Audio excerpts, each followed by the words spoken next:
Buonasera, ma chiama Vito Vitiella. Ha detto senza vita.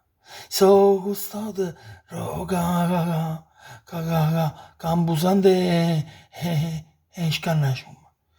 Pure la piccerilla mi sono sempre piaciute e cambusante.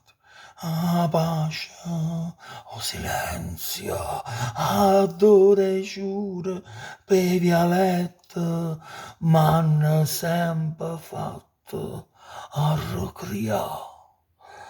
Io, a verità, non faccio solo custode, io scavo pure fossa a concepire lampadinella e poi adesso faccio pure l'autista ro furgone cocò comunale.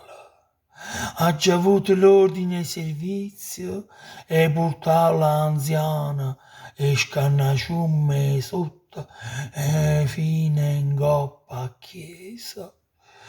Io rispetto o sindaco, ma mi sono sfastidiato di girare a bacanto.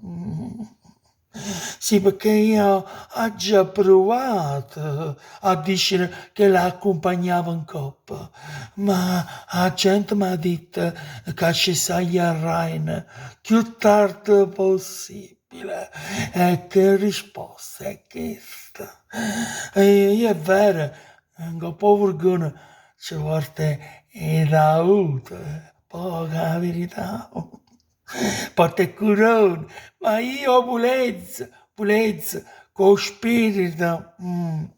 Insomma, secondo me è una superstizione. Ma io dico, ma che conto che ci sta la scritta servizi cimiteriali? Che conta?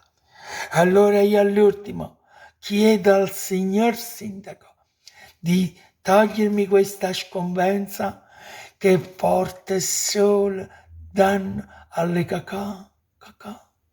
casce comunali. Parola di Vito Vitiello detta senza vita.